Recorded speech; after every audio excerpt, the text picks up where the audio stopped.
This is Do It For a Living, your source for inside information on the future of automotive performance. You know, wow, it's a brand new car. We don't know what to do. And then a few years later, you can have 3 times the factory power output. I think that really says something about the skill set in the aftermarket. There's a lot of really skilled people in the aftermarket right now. What's holding you back from starting or growing your business into what it can be? Well, if you're listening to this, it's not a lack of information. What you're about to hear is all you need to get motivated and start making waves. Do It For a Living podcast details the journey of today's true players in their own words. Find out how they broke out so you can too. The time is now. The time is always now.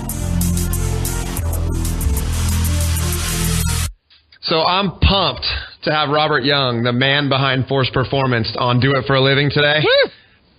Woo! Woo! Pumped to be here, man. Thanks, man. Force Performance is a turbocharger manufacturer that's been well established in the Mitsubishi community since the mid-90s. And in 2004, Force Performance pioneered billet compressor wheels in the automotive aftermarket and made them available and cost-effective before anyone else was doing it. Robert, how's it going? Doing real well, man. Going well. Nice. So tell us a little bit about Force Performance and your business, and how did you get started?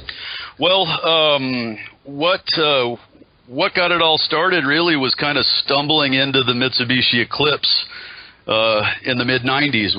I'd been an avid drag racer, mainly drag racing air-cooled Volkswagens, but you can imagine how quickly you just run out of structural integrity on an air-cooled Volkswagen when you're turbocharging them. So looking for something else that would hold together a little bit better, and realizing that the Eclipse existed, started to make that the object of my obsession. And in the mid-90s, 95, 96, I started to put together basically some mixed-matched kind of Frankenstein-y turbochargers that were, part Fuso truck turbos, part Mitsubishi Eclipse turbos, but would fit into the car. We really got lucky. The whole aftermarket did get really lucky when that Eclipse came out, because it's such a strong platform and so abuse tolerant that other cars of the time really weren't. There were some turbo cars before that, but in my eyes, that's really where the whole party started, and that's really what lit the fire inside me. Was basically discovering the Eclipse in the mid-90s and realizing that I could do something that nobody else was doing. We could take the turbocharger that was already present in the Eclipse, which was a 400 CFM TD05H14B turbocharger, and basically reconfigure it using combinations of Fuso truck parts, Garrett turbocharger parts, and handmade parts to make turbochargers that were 750 CFM and 900 CFM, and that's really kind of what started the whole avalanche of horsepower for the Mitsubishi. We made units like that for guys like Jeff Carpenter, Jeff Hill, Dan Kokic,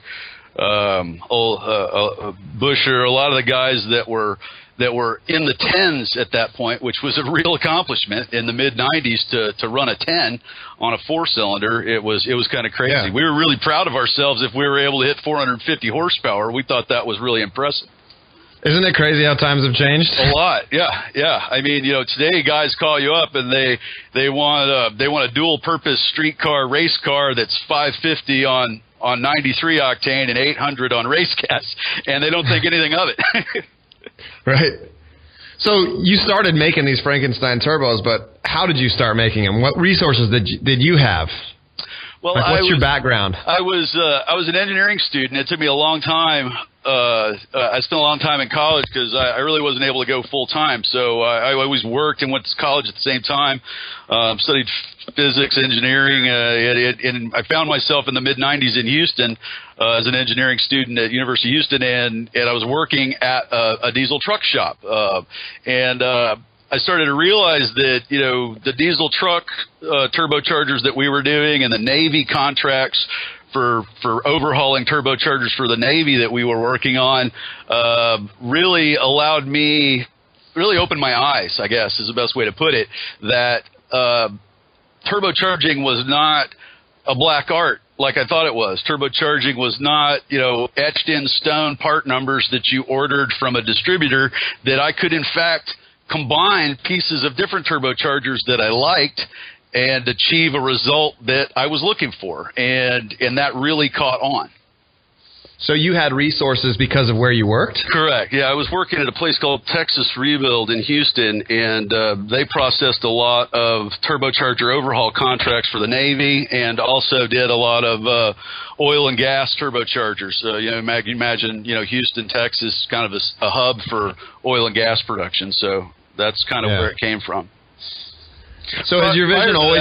Prior to that, I'd been a machinist at a telescope repair shop. At the physics department, when I studied physics, I also had a part-time job in the physics department machine shop where we would repair telescopes and stuff. So machining round things and making small round things was kind of my bag.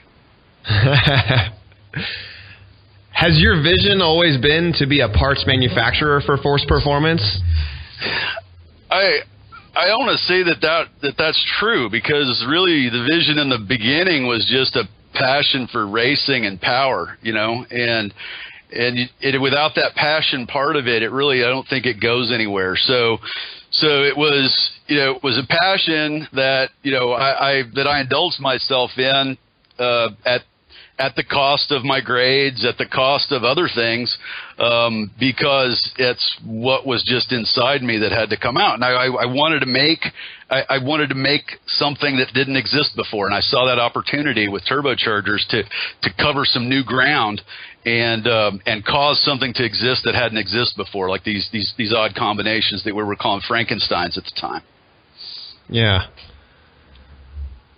So that we can get an idea of like your products and services and Force Performance as a business, I like to ask that if you divided your business into like 3 categories, like what percentage of your business is, the sale of your own products versus, service, like dyno tuning, etc., and then what I call OPP, which is other people's products, selling of other people's products. So if you were to divide Force Performance into those 3 categories, what percentage, is it? It's almost 0 OPP. It is 0 tuning, because the only ECU work and electronics work and vehicle building work we do is to suit our own R&D requirements. So basically it's 99 and 44 100ths the first category, which is creating our line of turbochargers and servicing them. Nice. And there is a large part of what we do goes into the service of it. And I think that's one of the things that people like about Force Performance is they can buy a turbocharger from us, and when they have a problem, they can also talk to us about the problem they're having and take advantage of us as a resource to help them solve the problem that they're having. Whether that's, needing a different configuration for the turbocharger, needing to review data that they've collected while they're running the turbocharger, or just, sucking in a squirrel and needing it repaired because, you've tried to make it into an animal dicer. So almost your entire business is, product development in these turbochargers. What percent of the business is wholesale and what percent is like full price? Like, are you guys generally setting up through your dealers, or do you deal direct with the customer? We do. I would say we do a lot of both. We've always, starting as a, one-man operation, basically, when I refired Force Performance up in 1999, I did everything. I did the welding, I did the phone answering, I did the tech support, and so starting out small like that, it makes a difference. So you were a one-man show, and now you guys obviously have a team to pull off all the things that you guys pull off. Yeah, and an array of subcontractor. You can't specialize in everything, and I like to point that out. One of the secrets to making something work is figure out what you can be passionate about, what you can have a vision for, and staying focused on that rather than trying to jack of all trades. I say it a lot. It's kind of one of my isms is, no is a really powerful word, and everybody needs to master the use of the word no. Because sometimes so true. No is the best answer. It's funny because when you say no to certain things, all it really is doing is freeing you up to say yes to the things that you're really fired up for. You gotta stay focused. Exactly. That's exactly right. You don't want to get mired down. And as a company, as the company's grown over the last 15 years, you unfortunately don't get to focus on the passion end of it as much as you'd like. On a lot of days, you end up dealing with credit card chargebacks and fraud problems, and there's somebody that's really upset at you for one reason or another. You end up running around, kind of putting out fires, and sometimes you just get mired down in that. And that's definitely not the shiny part of the day, but there's a lot of days that are just like that. Yeah. So do you try and do everything yourself, or are you comfortable working with other people? No. There's no way you can do everything yourself. So you got no problem handing it off? Absolutely not. And I've surrounded myself with highly competent people that have been with me almost the whole time. I mean, the people that work here have been with me since the beginning. And there's three of us that assemble turbochargers, and all three of us that assemble turbochargers have been here since 2000 or 2001. So if you get a turbocharger that comes out of here, it came off of one of three benches that belong to, guys that have been doing it a long time. So what's your what's your biggest business struggle? Like, how do you reduce lead times and deal with inventory? That's a big topic, because, making things is a lot different than reselling things. And the more complicated the thing is that you're trying to make, the more pieces it has, then the more logistically straining the whole project becomes. And you really can get mired down in that, easily. It doesn't take much to have. It doesn't take much of a problem to keep you from selling a couple hundred turbochargers. I mean, you could have, 95% of the parts you need to build a batch of turbochargers, and then for some reason or another, you don't have these, you don't have one component like a heat shield or something. It can really be a struggle. And not coming from a big, huge Coca-Cola corporate end of the spectrum, but rather coming from the onesie, mom and pop end of the spectrum, the toolbox is not packed with a lot of tools that address those sort of logistic problems. The toolbox, like large volume. Yeah, and scheduling software and planning, and I was never a big scheduling planning guy. I mean, I was always the stay up 24 hours a day for the last 3 days before it's due and make sure that it gets done right kind of approach, just the bulldozer approach. So for me, that's been one of the biggest challenges, is trying to pick up the business skills to go along with the engineering. The engineering skills and the product is there, but it's to me the difficult part of it's always been the bookkeeping, the account tracking, the logistic ordering part of it. These take 4 months to make, these take 4 weeks to make. You got to buy 250 of these, but these other things over here, you got to order them 1,000 at a time, or make them in those kind of quantities in order for them to be cost effective. Those sorts of problems are chronic. If we've got an Achilles heel, that's it. Yeah, it's difficult to deal with, I guess, large volume orders for sure, especially when it's just three of you putting them together. Yeah. I'd still say the biggest problem is manufacturing the parts you need is still the biggest problem, though. Is that because of the volumes that the industry supports? I think a lot of people would be under the impression that the aftermarket turbocharger business is a large volume business, but really in the scale of turbochargers in general, it's not. It's a really small piece of it. And for example, like 2006, we became a Mitsubishi turbocharger distributor. We got direct with Mitsubishi in 2006. And 2006, 2007, 2008, 2009, we were their largest aftermarket distributor of turbochargers in North America. We were their largest customer. But I never forget, I called my rep on a Friday afternoon and I said, hey, can you check this part number and everything? He's like, yeah, actually, I already just turned off my computer and everything. Why don't you call me back on Monday? And I wanted to check and see availability on, if there was a couple hundred of something available in Japan. And the guy doesn't have enough time for me to even check it because he's on his way to the office, So that just, that was, kind of an eye-opening, wow, I really, even though I am the biggest, I am still a little guy.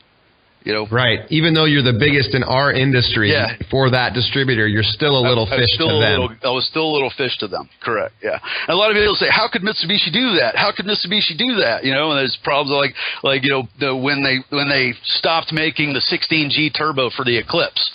And how could they do that? How could they do that? Well, I'll tell you how they could do that. That was a car they made 20 years ago.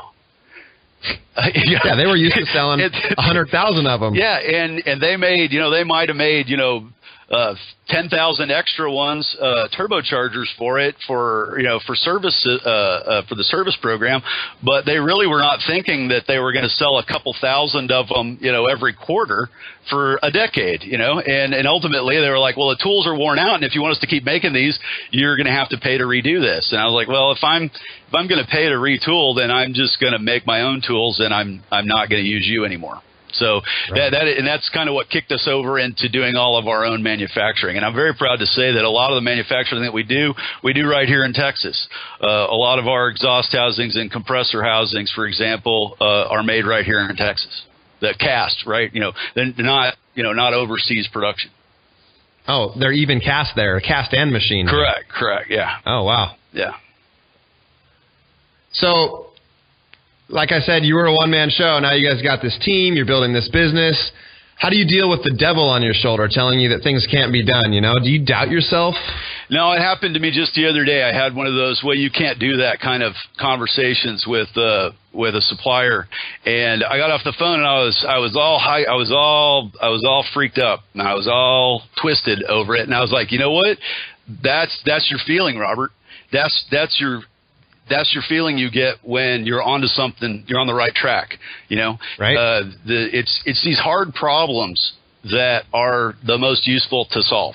And you might have 15 problems on your desk that you can work on today. And if you start with the easiest ones and move up the list, knocking off the low hanging fruit, you really don't get anywhere. And so I love it when I run into the you can't do that problem, or I'm sorry, but you can't do it that way, or this will never work. And when my vision says it will, because I've come to trust that.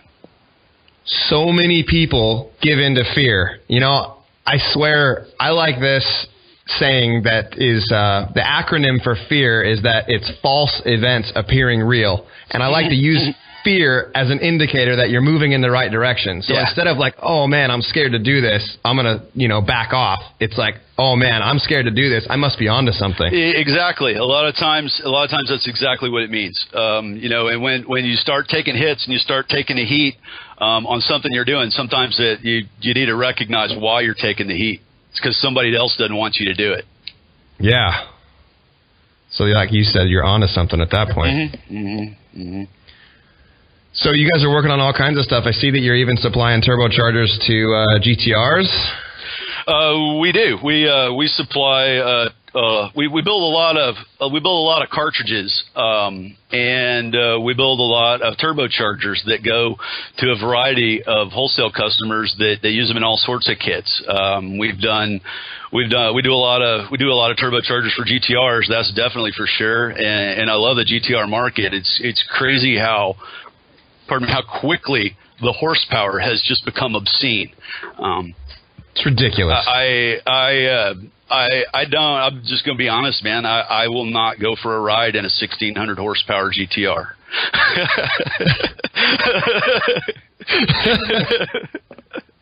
Yeah, and that's saying something. Well, the funny thing is, 1600 horsepower, that number is being eclipsed pretty regularly now. You know, it maybe not regularly. Maybe they're talking about it. It can happen. It's happening. It's happening, and it's not going to stop happening for sure.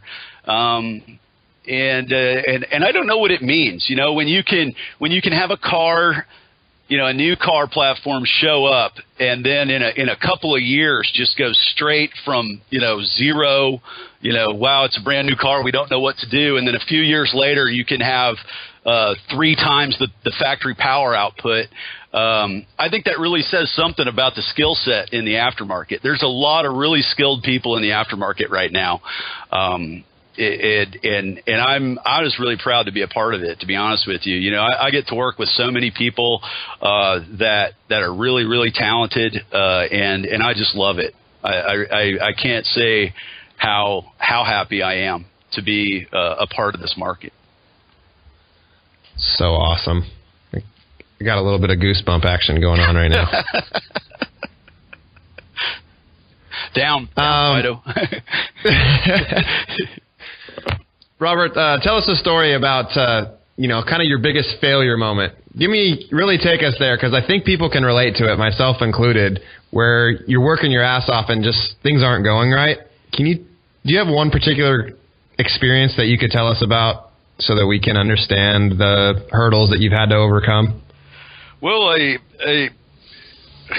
it's hard to point at one thing, you know. I mean, there's been a lot of setbacks over the years, and honestly, I try not to focus on them. So if I sort of draw a blank there, maybe it give me a little bit of a buy card, because things go wrong all the time, you know. And I like to think about them just long enough to try to learn my lesson and then move on, you know. Right. So a situation where you had like an upset customer, or you had a project that you were like, this is going to be awesome, and it flopped.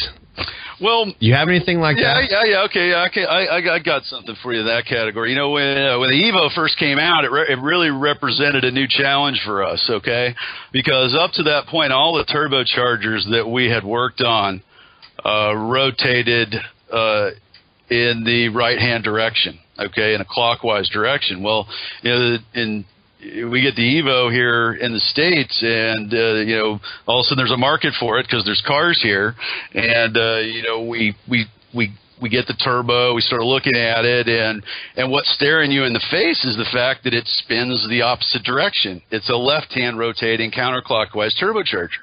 So the whole bag of tricks where you just go grab a bigger wheel and put it in there, and you just go grab a bigger turbine shaft and put it in there, didn't work because there were no parts that rotated left-hand.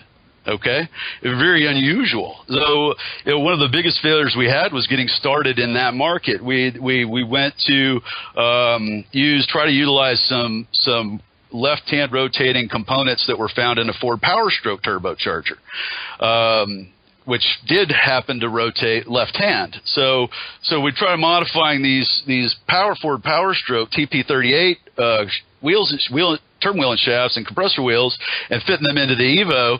And, you know, the first few go-arounds with it, it was like, wow, it spools up slower than a stock turbo and makes less power than a stock turbo. You know, it was really beating our heads against the wall there. But what really came out of that failure of, wow, you know, our regular approach to doing this is not working. Our regular approach of wheel swapping, shaft swapping, housing machining, it's not going anywhere, you know, because the way that we had to modify the turbine wheel and shaft and the compressor, they were far too large. So turning them down and making them larger smaller diameter so that they could fit in the housings really just corrupted the performance of the parts altogether. It was just a mess. So that was really something, though, that started the whole, well, you know, instead of this bulldozer approach to solving the problem, let's take a more analytic, mathematical approach to it, and let's actually make some brand new parts to fit this. And that idea is what started us with billet compressor wheels in 2004. We made a 69 millimeter 5-blade compressor wheel in early 2004 that we could upgrade the Evo turbos with. So that was kind of a huge failure while we're spinning our wheels for, more than a year. Turned into a wow, we figured out a way around it. As again, it's a case where you pick the hard problem and try to solve it instead of trying to solve a bunch of smaller, easy problems. And it really led us down the right track, because making that billet compressor wheel, the only reason I made a billet compressor wheel is because I couldn't afford to make tooling to make a cast wheel. Okay, I could get machine time on 5-axis machines and machine a wheel for less than I could make a tool for and cast the wheel. So since my volume was low, I couldn't afford to do a tooling to make a cast wheel. So I had to make them one at a time, even though the piece part price was higher because it was a machining process. It ended up being economic for the product, if that makes sense. Yeah, because that's the volume that you're going to use. Casting's super cheap as long as you're going to do thousands of parts. Yeah, so you're going to make 10,000 of them, or 100,000 of them, it's great. But if you need 500 a year, which is kind of where the numbers were in the beginning of that, in 2004, machining them one at a time, even though it made the cost of the compressor wheel 3 times the cost of any other compressor wheel, it was still less than tooling up and casting a reverse rotation compressor wheel for the Evo 8. So we taught ourselves how to do that, and that learning process was very well utilized, because as soon as we started to do that, we realized what we could do now was we could make standard rotating billet compressor wheels.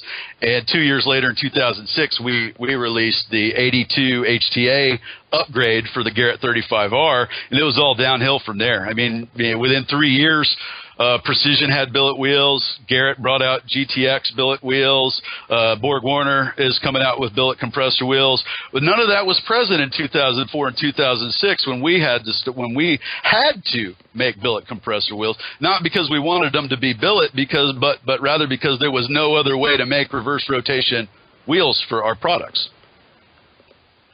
So, have you been machining in-house since '99, like since the beginning? No. And how do you justify the cost of CNC machines? I don't. I justify the rental of CNC machines. Right. It's crazy. I mean, if that's your bag, then you're really good at it, right? But that's not my bag, and that's not where my passion lies. My passion does not lie in making chips. My passion lies in the vision of having the turbochargers that are ahead of their time. Having the turbochargers that when I release them and people see them, other turbocharger companies go, wow, we need to make something like that. Yep. And that's the part of it I focus on. So no, I haven't turned myself into a foundry. I haven't turned myself into a machine job shop. I haven't done that. I've just kept it I have lean. To interject here, because that's so important. Everybody wants to own the machines. They want to own the foundry. They want to be the go-to guy for everything. And, what is it about that? People always say with pride, this is done in-house. And that's important. But at the end of the day, you got to focus on what you're really good at and what you're fired up for. And yours is engineering. If you go down to the store, man, they got milk down there for $3 a gallon. You do not need to go buy a cow. Yeah, we're not throwing rocks at squirrels to go eat for dinner. Yeah, right? Yeah. I mean, when you can buy what you need, you don't have to double down on these huge investments for machines. There's millions of job shops and machine shops all across America that are really hungry for work, man. The production manufacturing is going away in this country, and job shops right here in America want your business. I snicker at these guys that run off to Asia with their manufacturing projects just as their first choice, without even trying to see if they can work with a company that might just be a couple hours down the road to make the product right here.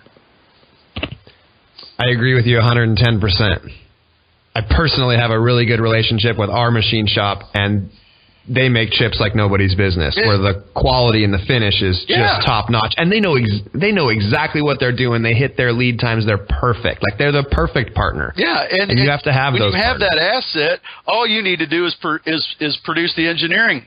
All you have to do is produce the prints for it, and then done. You know. Yeah, we say it's like we just send it to the printer, is what we always say. It's just like hit and print. You know? It can be that easy if you're working with the right Our people. Our guys are that reliable. Mm-hmm. And if you can put it to, we just send it to the printer. And I'm all about it. So, Robert, tell us about the project. You told us, like, your worst situation where you guys had a big problem with the reverse rotating turbos and how you turned that into a positive. Now, tell us the story about a project that you're most proud of and then why you're most proud of it. There's something that's got you fired up. I tell you, I did really enjoy a project I worked on a couple of years ago, and that was at the invitation of Mitsubishi Heavy Industries. They'd been selling me a lot of parts, right? And they wanted to, since the Evo 10 was still a new car for them at the time, this is in 2010 rather, they wanted to do what I was doing, but they wanted to do it at the factory level. So they wanted to take what we were building as, green and red models for the Evo 10, and they wanted to make a factory upgrade for it. And so at their invitation, I got to go to Japan and bring some of my turbochargers that we ran on their test stands that they mapped out for us, and collaborate with them on creating the TFO 618K turbo for the Evo 10, which is just an outstanding bang for the dollar and outstanding performing, a really shiny product for the Evo 10 as far as turbos are concerned. That has all the key features that you want. Modern billet machine compressor wheel, made in ISO 9000, Japanese style factories, super alloy exhaust housings that don't melt holes in them and break apart when you operate them. And it comes in a factory MHI box, which is something a lot of people are into. A lot of people like to see the brand new in box, not molested product, because even though people have a lot of respect for Force Performance and what they do, they still have a higher level of respect, it seems, for if it comes out of a Borg Warner box, or if it comes out of a Garrett box, or if it comes out of a Mitsubishi box, because obviously those are the people that are going to supply Mercedes or Bugatti or Volvo or anything like that, Caterpillar, for their contracts. So. The OEM level. Yeah, so I was really that's definitely a project that I had a lot to do with and enjoyed a lot, that I would consider to be kind of one of the really cooler moments of recent history for sure. Was helping Mitsubishi, collaborating on the development of that turbocharger.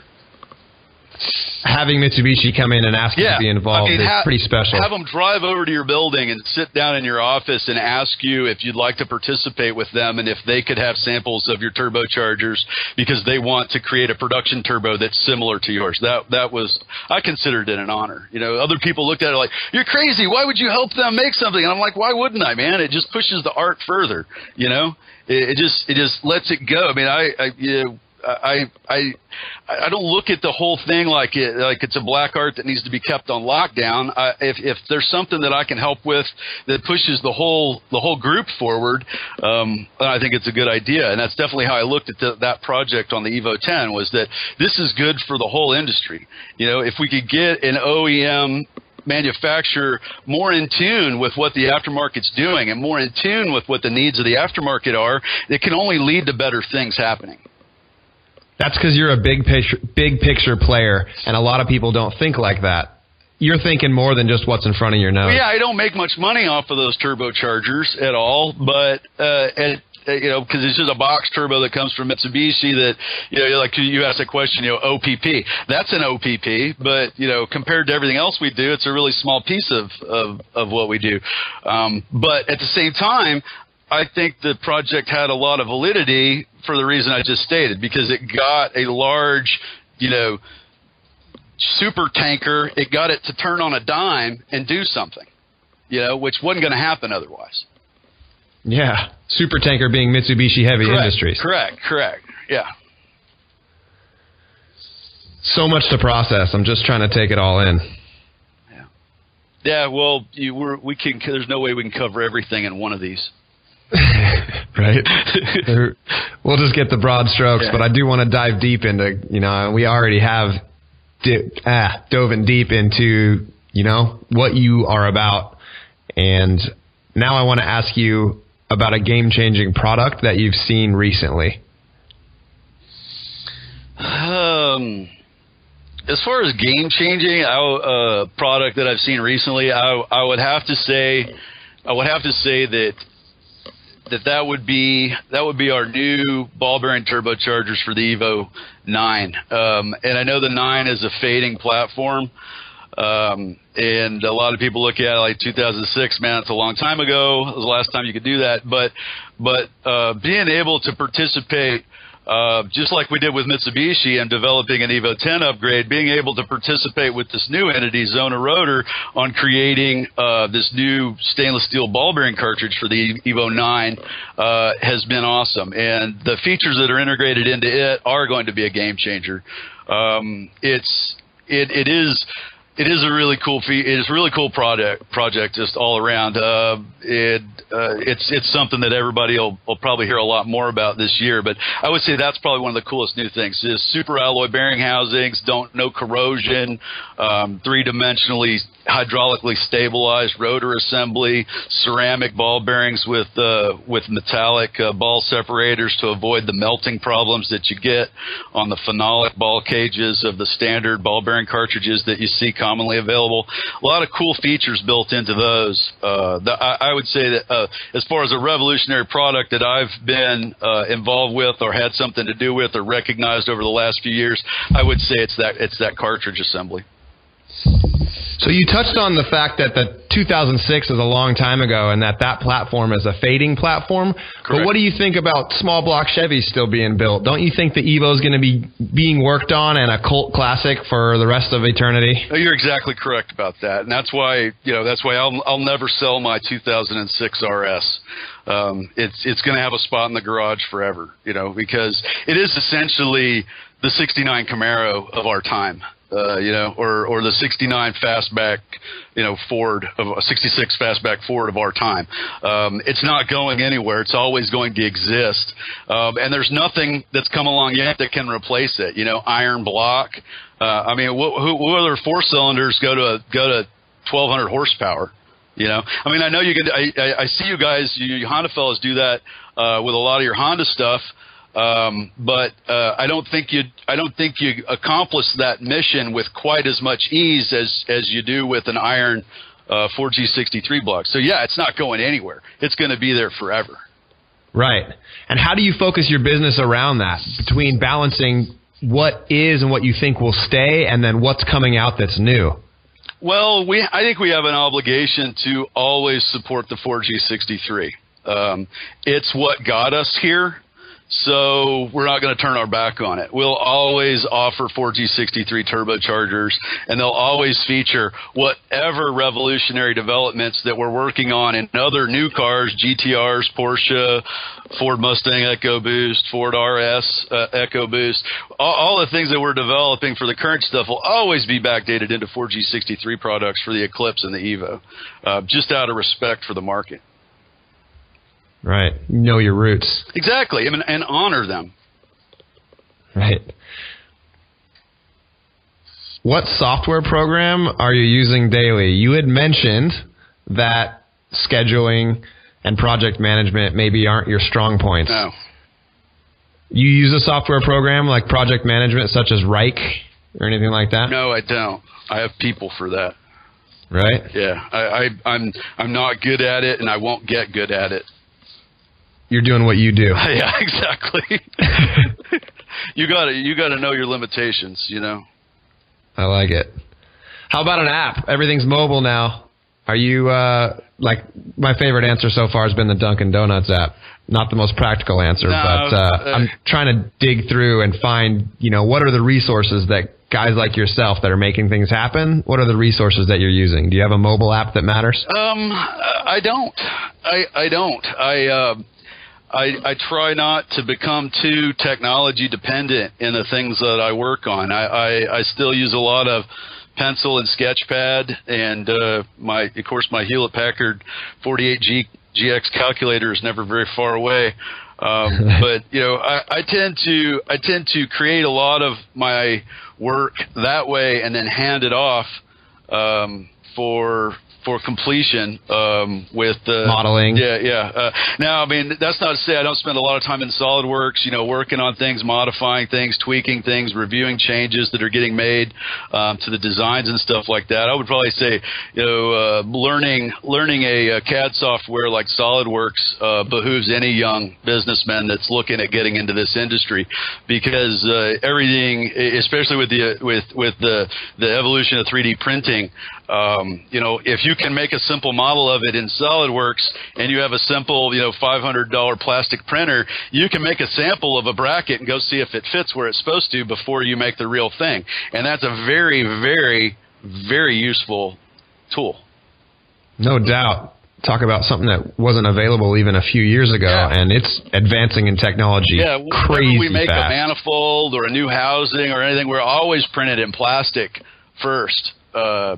Just to hand it around, let some people test fit it on our own stuff, tweak the design a little bit for the best fitment, because you need a few iterations of that before you really get to the product that's going to work. Like I said, like we in 2003, 2004.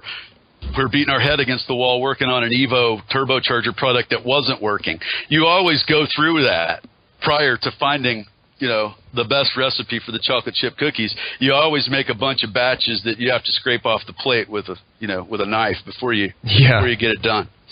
Well, how do you justify the cost of a 3D printed thing that maybe doesn't work for the first few revisions? Well, how do you avoid the cost of making 10,000 of something that you can't sell? Absolutely, I guess. Okay. There's no other way, huh? No, it's a requirement, really. It's necessary. For proper fit. We have like an 80% rule here where we feel like 80% of the stuff, 100% of the stuff that we pull out of a box fits 80% of the time. What is it about the aftermarket world that it doesn't fit good? Oh, we have been trained. We have been trained, and I think a lot of it has to do with the kind of the eBay mentality. It's like, what, I'll buy a cheap one off of eBay and I'll see how it goes. And you have such low expectations, okay? You're not disappointed, right? So that's kind of crept into everything. Everybody expects, like, I'll buy it, but I really don't know if my expectations are in line or out of line, until they get it. And you pull it out of the box and it doesn't fit until you grind this off, cut this, and weld this part of it. Then it fits bitchin'. But that, unfortunately, that's kind of become standard procedure in aftermarket. Is like, I'm gonna sell you this turbo kit, but I'm not gonna tell you that you have to delete your air conditioner and your power steering and your windshield wiper fluid reservoir in order to do it. And unfortunately, it's just part of what we've come to expect is crap. And that's a big struggle for customer service, because people go straight to that. Say they got a little problem, like maybe they got the wrong gasket or something in a box with some parts. They're so used to like getting crapped on by people that sell them stuff that the first thing to do is just start jumping up and down, start 16 different forum threads about how so-and-so's a big a-hole, and look at this customer service, and, but look down in the thread, three posts later, somebody says, well, have you called them yet? And they go, well, no, I haven't called them. Well, how can anybody work on fixing your problem if they don't know about your problem existing? And it's kind of it feeds itself. This low expectations. I'm not surprised, but then I and then complain about it, and you go through this whole circle, and I get sucked into it sometimes because people think we're like anybody else that they may have done business with. It's kind of like the girl that is going to hold you accountable for all the bad boyfriends she had before. No matter what you do, no matter what you do, sometimes. Dude. There was that dude 3 years ago that broke her heart. She's just never going to forget it. So you get held accountable for all these things. It's a challenge. In some way, it's a challenge for sure, but in some ways it's an opportunity to show them the difference between they expect total crap service And then you have an opportunity to solve their problem, and they go, "Oh, I guess next time maybe I'll just call and let them that's hilarious have the opportunity." Because, there's 4 people here all day long answering that their job. One of the chunk of their job description is to pick up the phone. There's 3 phone lines, and like I look over at the phones right now, and there's nobody on any of those 3 lines. But I guarantee you, there's somebody out there that would like to have some help, but they probably don't realize that if they just called and asked for help, they could talk to me and I could help them, or they could talk to Brian and get some help, or they could talk to Mike in the office or Amber and get some help. We're really here all day long. This is our day job. I do it for a living. Awesome. It's the truth. Yeah. How about a favorite shop tool? Yeah.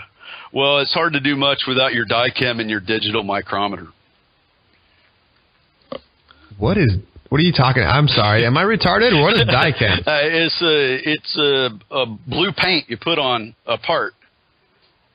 Okay. And like for port work or matching manifolds. What do you use it for? Yeah, well, I mean, you want to measure clearances on something, you die chem something, and you move it around, and you measure how much free play it had, and you know that it went through its full range of motion because it knocked the die chem off something.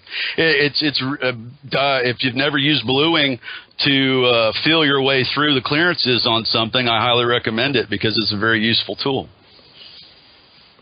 I'm all excited. I'm going to go do that. I'm Go going to get you a bottle of die chem. It smells great, too. At least after you smell enough of it, you start to think stuff sometimes smells you catch good. me in the corner with a bottle of die chem just freaking out, yeah. Having a good time. Yeah. Hey, Robert, I've really enjoyed the conversation. I just have a few other questions to dig in here. Yeah, go ahead. What's the future of automotive performance? I think it just gets more and more heavily technology-based. I think the guys that are jumping into the ECU work with both feet have an advantage because it's only going to get more and more complicated going forward. The really sophisticated torque management strategies buried in these ECUs are fighting people every day, and a lot of them don't even know they're fighting it. I would say that is the biggest challenge moving forward, is staying at least not ahead of, but at least on top of that tech wave that's coming through everything right now. I'll share what I learned about it with Mitsubishi. We were working on the Evo 10, and I was pointing out to them as the test car that we owned was an MR with the sequential transmission, and it has a different ECU than the 5-speed car.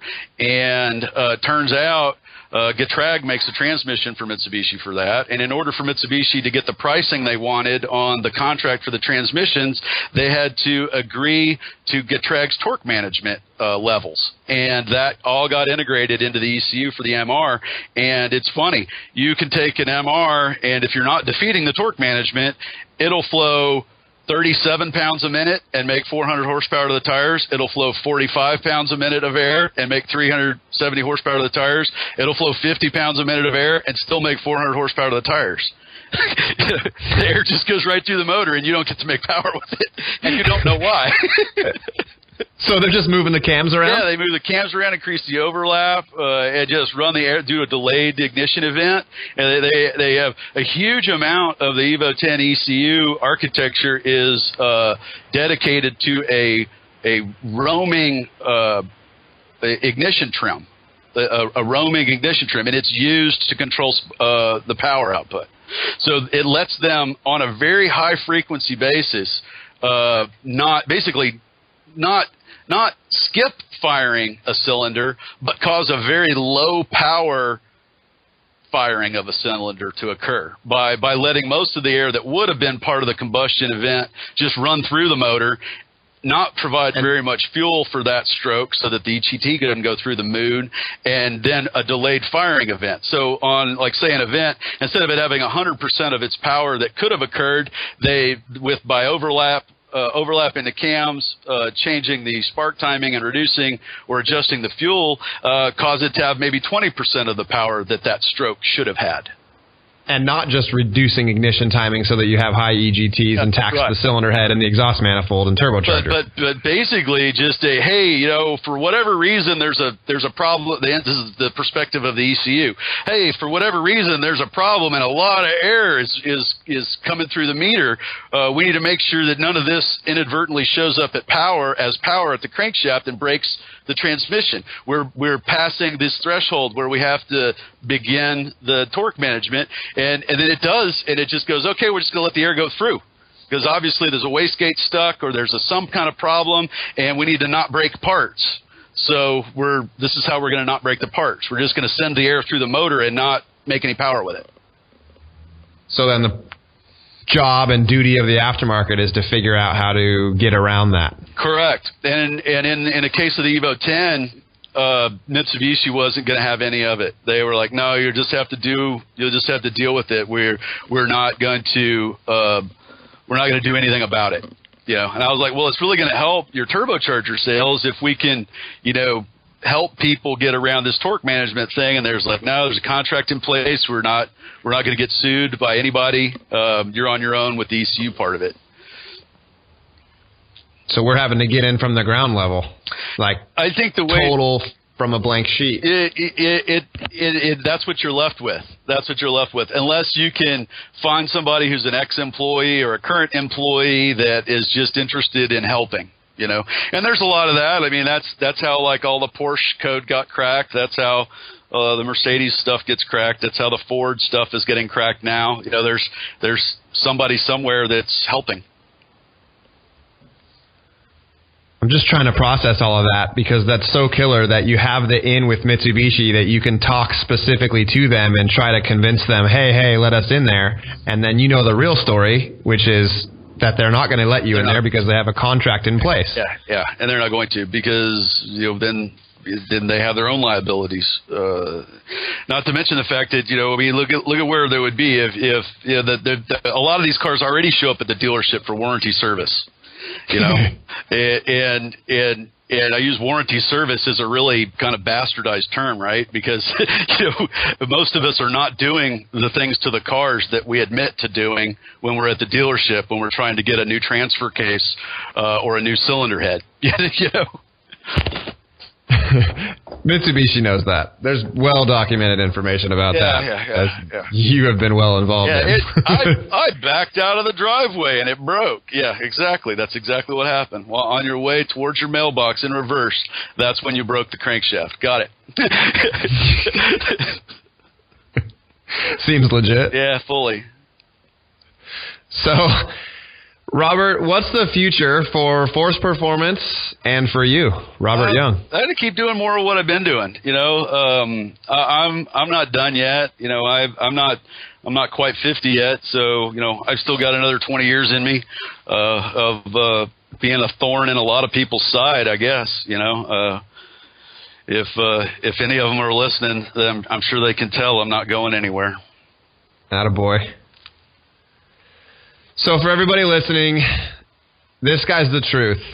Robert won't BS you, will you, Robert? No, sir. You're the true story. No, sir, I will not. Shoot from the hip? With both hands. Attaboy. So you can connect with Robert at forceperformance.net. Net? Yeah, or .com. The site's in both places. The email servers are at .net. So if you want to email me a question, you're welcome to. Sales at forceperformance.net. It'll get forwarded over to me. I also like to answer a lot of questions on Facebook. So if you haven't friended me on Facebook and you want to friend me, go ahead. I normally approve them all. And I've had some very detailed conversations on PMs there and helped a lot of people. And I like the interface because it's a kind of, if I'm really busy with stuff and don't look at it for a couple of weeks, nobody's disappointed, As opposed to if they text message you or something, they expect an instant response. Yeah, or if they're calling and they're holding on line 3 and they need you right now. Sometimes it puts a limit on what kind of response you can give. But I like the PMs on Facebook because I can kind of answer them whenever whenever, and everybody's expectation is, oh yeah, you'll get to that when you can. And I also like to do Ask Me Stuff Fridays, so that's kind of a fun thing I like to do on Facebook. So it's a great way to touch base with me and try to get in my head, and there's room in there, believe me. So your Facebook handle is what? Robert Young or Robert at Force Performance? Robert, yeah. They told me that wasn't a real name, so they told me that too. Yeah. So I'm Robert Young, and you can find me off the Force Performance like page or company page or whatever. I'm not hard to find. Awesome. Well, you can find out more details about Robert Young at doitforaliving.net and connect with him on Facebook. Robert, thanks so much. Woo! Thank you, Rick. Ow! Appreciate it. Thanks for listening to Do It for a Living. You can find out more about this guest, this show, and even details about what we just talked about at our website, doitforaliving.net. Check out the Facebook page at facebook.com/doitforaliving and tell us who you want to hear from. And most importantly, subscribe to the podcast. Click subscribe. Do it now. Seriously. I'll wait while you grab your phone. Open up the podcast app, tap the subscribe button. When you subscribe, you help us